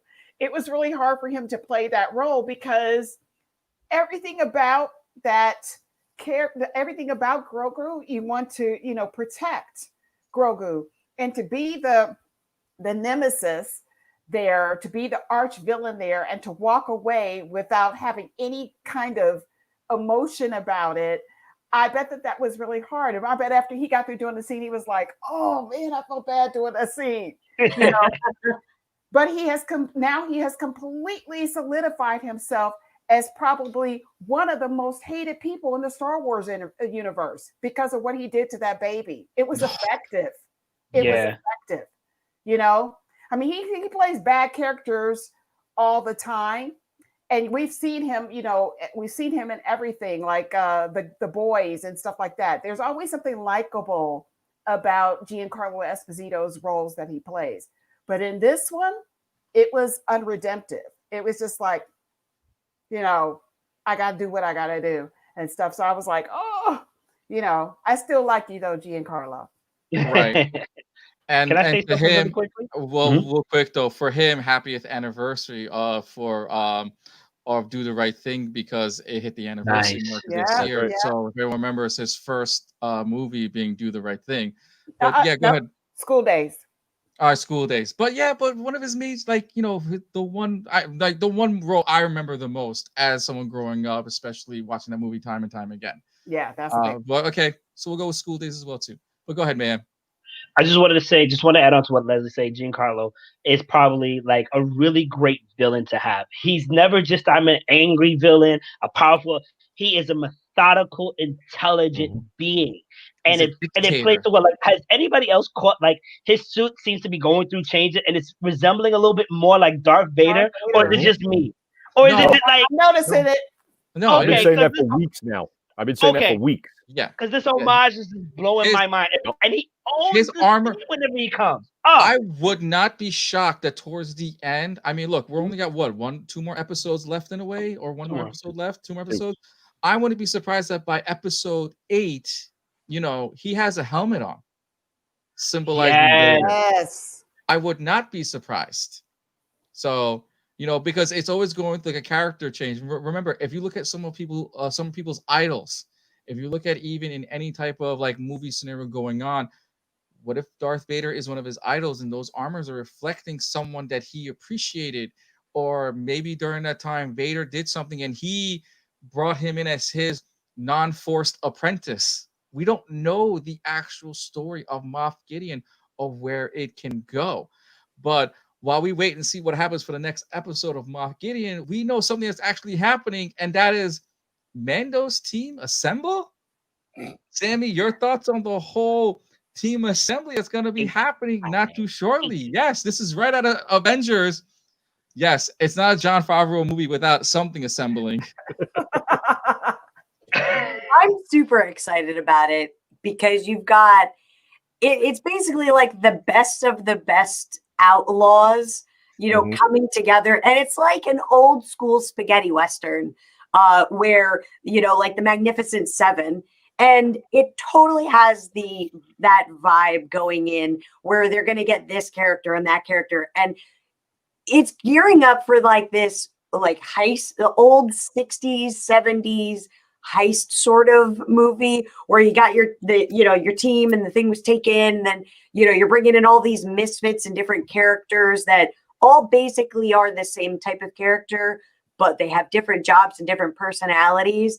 And I can't wait because it's going to be so fun to see these two Mandalorian loners, working together with, others. And Boba Fett is kind of like the future of Din. So it'll be really interesting to see that sort of dichotomy or that sort of interaction. And, if there's going to be any sort of, I don't want to say father figure, but, Din looking up to or looking forward to Boba Fett as where he might go in the future if he continues down his path as a bounty hunter. So it'll be really interesting, and I can't wait to see like who else they're going to get outside of what's his name? Is it Bill? I think the actor's name is Bill. So I'm excited for it, and I can't wait to see the heist at the end of the season. Right. So we're gonna see the breakout and everything. See the breakout. The jailbreak. Yeah, the jailbreak. He's like, I put him in jail. Now I gotta get him out. With Dune probably give him the exact coordinates. Mayhem, are you excited for episode 7, where we all know it's gonna be the breakout episode? We're gonna jailbreak and we're gonna assemble a team. How could I not be on this panel and not be excited? Like, come on, like, of course I am. So now they get to kind of recreate the scene, break him out. I love Bill Burr as a comedian as well. So I look forward to that interaction throughout the whole episode. And yeah, of course, like they were already saying it's harder to break into it and then leave. So now they got to break somebody out and do it all over again. Come on, there's so many things that could go wrong. There's still that hate pack going on. You know what I'm saying? Like there are people that want to kill him, Mando. So I'm excited. I'm excited. Right. Yes, take all of my monies. I'm excited. You already invested in money. Your money's already in. You purchased. They gotta cut me the check. Disney Plus. Leslie, what do you think will be happening next? Do you feel like they're gonna go right into the surgical station where they draw blood, or do you feel like somehow Grogu develops a new power where he doesn't need to use his hands to use the Force? He now can use his mind and body to exhume things about the Force. What nobody has spoken about is who did he send a message out to? Perhaps that Oh is yeah. going to give him the breakout. That you will we Ooh. don't this is where I'm seeing the storyline is the introduction of the character of the Jedi that finds Mm. him. Aha. Oh yeah. So I think that that's going to be our teaser. So we've got So two things. We got two things going into the next season: the right. breakout of the jail, the breakout of Bill out of jail, and the fact that Grogu actually did send a message out to a Jedi, and this Jedi comes to But do you release. feel like they would jump into that scenario automatically and have the breakout No, I without think showing exactly who it is, or you yeah, just like you're someone's not gonna gonna find answer out. and they appear? They appear, and you're going to be sitting there trying to figure out who it is. This person is going to appear. So Luke all of us Skywalker are and the going to be American waiting with Millennium bated breath. Falcon. It's a great Jedi. It's a great Jedi. I'm It's a calling it. great, yes. I think that that's what's going to happen. We're going to see the signs of who he contacted by tapping into the Force. Ah, It's a good So call. that could be that. I mean, look, I'm looking forward to that too. That it jumps right into forget season 8, but we all know that in order to have us at the edge of our seats until after this into episode 8 or at the end of episode 8, maybe that happens at the very end where that Jedi appears and that's who actually answers the call, because we'll never know, because we've seen it where they focus on that whole episode where they went to jail to get someone and they kept everyone in that jail cell from season 1, Mhm. which could be happening all over again, which I'm hoping they don't. And they go into a quick scene scenario where a ship flies by, just like we saw with Mando standing in the background from the first episode of season 2. And we're going, finally, we get one answer. So maybe we get another answer or we get a new question out of the way. Yes, Sammy. So to answer your question about Baby Yoda's new powers, they answer this again in that lovely thing called Clone Wars. So in one, well, it's a little 3-episode story arc that probably nobody liked because it starred Jar Jar Binks and Mace Windu. So probably nobody watched it. But they go to a planet of aliens, obviously, duh, to help them. And the aliens are actually, there's two types of people or creatures that can use the Force. There's Force wielders, and then there's Force users. Jedi are Force users. They see the Force, they manipulate it. But then Yoda's race and this particular race in the 3-episode arc are Force wielders, meaning they live in the Force. They don't just manipulate it, they are part of the Force. So the reason Yoda could communicate across the universe or come back as a Force ghost, he could do that naturally because his race is literally a part of the Force. It's not just looking at it like humans. Right. So the And fact that spoiler effect, that's the same thing that happened with Snoke, where he could manipulate through the So Force to communicate correct, they were to. created by the metachlorian. Right. That's what they were. yeah, They they were created by the Force. So the cool thing is that, you know, like in order to for they also sort of explain it at the end of Clone Wars when Yoda comes back, he gets communicated to the Force, or the Force communicates to him and says, okay, you need to go here and you need to learn how to become a Force ghost. Then you need to tell Obi-Wan how to do it. So in order to become a Force ghost, there's races that can do it naturally. And then the humans have to become powerful enough to learn how to do it. So I like that they're, you know, kind of putting those aspects in non-verbally, which is how he can be a 50-year-old baby and just smack stuff around. Because Yoda's race can live like I think Yoda was like 1,000 years old when he died. He was So his God And knows this one, the gestation of his race is. If 50 years old, he's still a baby. right? And we like don't know that when he's going to being say. 7 years old when it's a month All old. right, And Exactly. real quick, what do you think? What do you think Grogu's first word is going to be? Is it going to be Dada, Jin, or Mando? Forced. Come I on. think it's gonna be forced. I think it's gonna be the forced. I think he's going to say Mando. I really do. I think he's going to say Mando.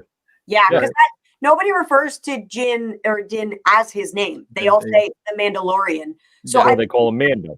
or Yeah, Mando. Mando. So he's either going to say Mando, because also, you know, they do a lot. Dave Filoni does a lot of fourth wall breaking by incorporating global knowledge that the fans know, but the actual people in there might not necessarily have the applicable knowledge, but we accept it because we know the outside information. So I could easily see, you know, him saying Mando or trying to say Mandalorian and then messing it up royally. And we all think it's cute because Baby Yoda is the cutest thing since bread. Whatever word he says, Jon Favreau and Dave Filoni know exactly what his first word is going to be anyway.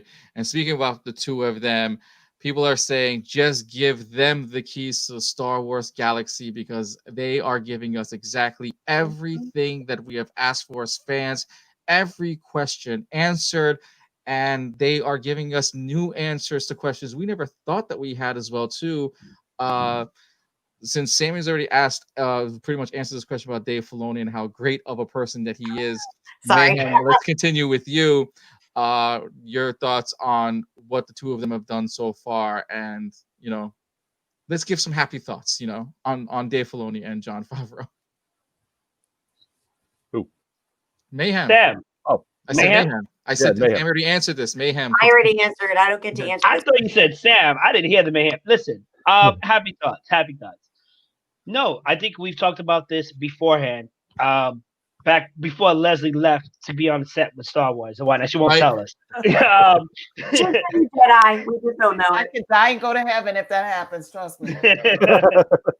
So we talked about already putting the Star Wars universe in a different direction. They tried it and they really let some fans down. They left us with a lot of puzzled moments and questions.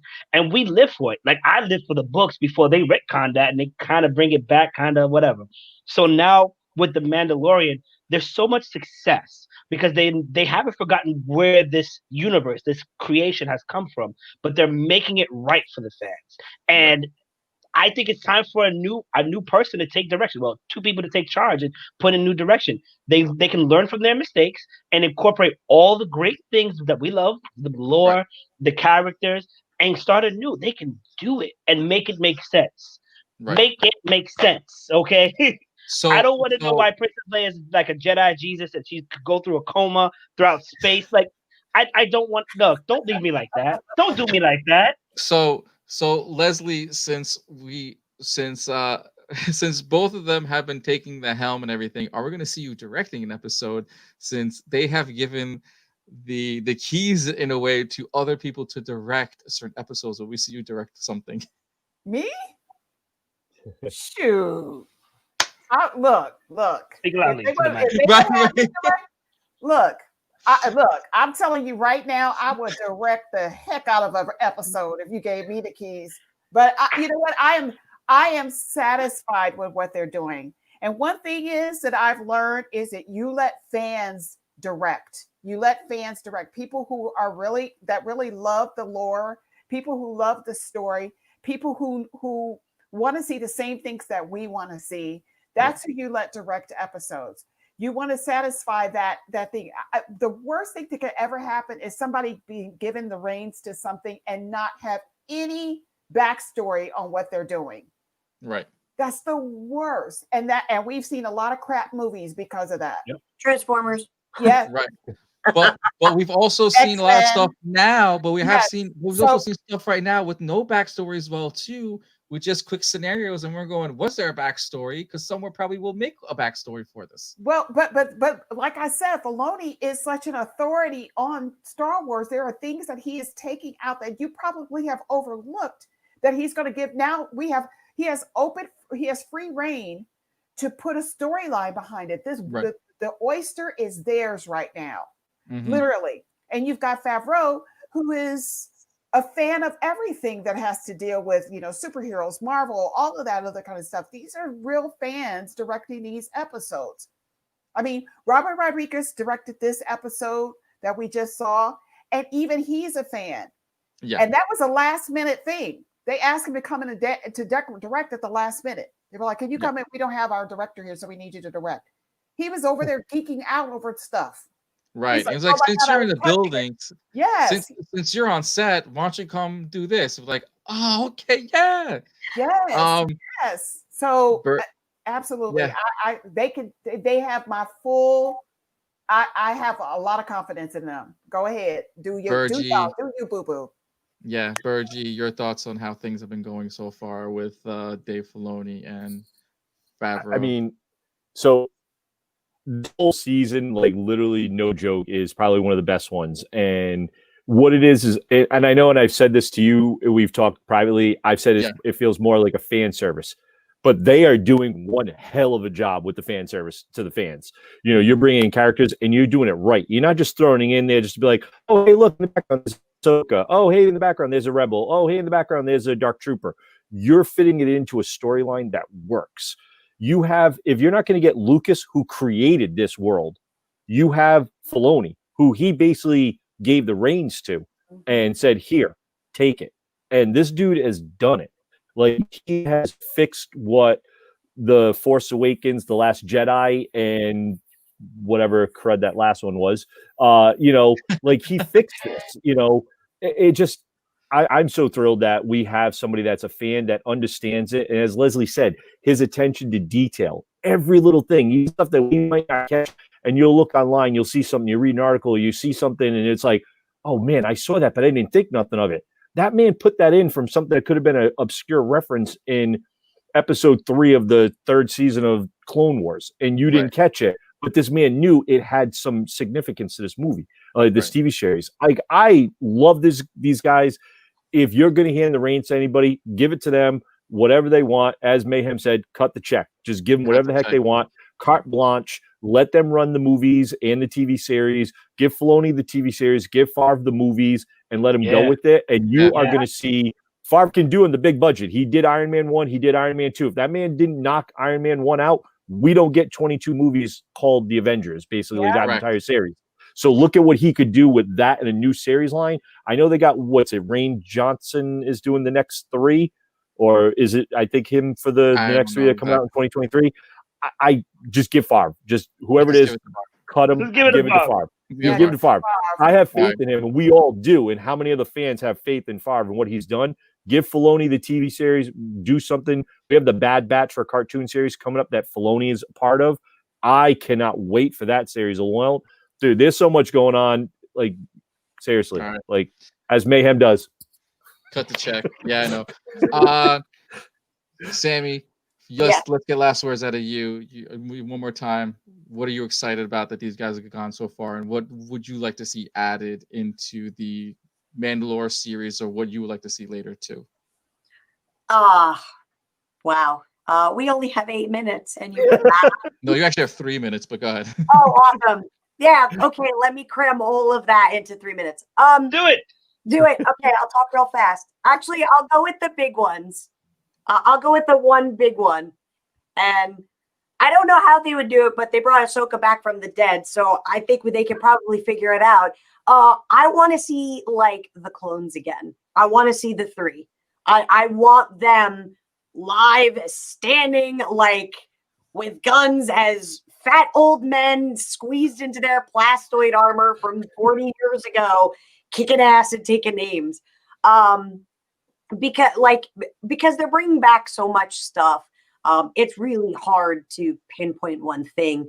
And the only thing so far that they really haven't brought back in a big way are the clones. And there might have been more clones that survived Order 66. I mean, you talk about, season 2, episode 3. Well, I know which one that is, but later in that season, there's clone deserters that, had nothing to do with the war. They just abandoned it. So, and there were millions upon millions of clones. So I would really love for them to bring back the clones and, maybe a couple of the Bad Batch guys, like, start bringing that kind of stuff back in. Got it. So there you go. So Sam would like to see something of the old Clone Wars back, especially getting her Rex on. I want Captain Rex, and Sam is a big fan of Captain Rex. But unfortunately, it's just about that time. I'd like to thank my my lovely team that joins us every single Sunday. I like to thank you guys, the viewers. Thank you all for watching us and making us part of your home, uh, especially Mayhem and his antics. Uh, Ladies and gentlemen, you can catch Sammy every Wednesday on her on her Twitch channel. Go and check her out. All the descriptions right below. You can catch Mayhem with Last Stop on the L. You can catch Leslie every Friday on the Tingling Tea live every Friday. And you can catch Mr. Bergy with me every Tuesday talking about this week in toy culture. My name is Arash Zandieh. Thank you all for watching us, and we will see you all next week for This Week in Pop Culture. Good night, everyone. Good night. Night.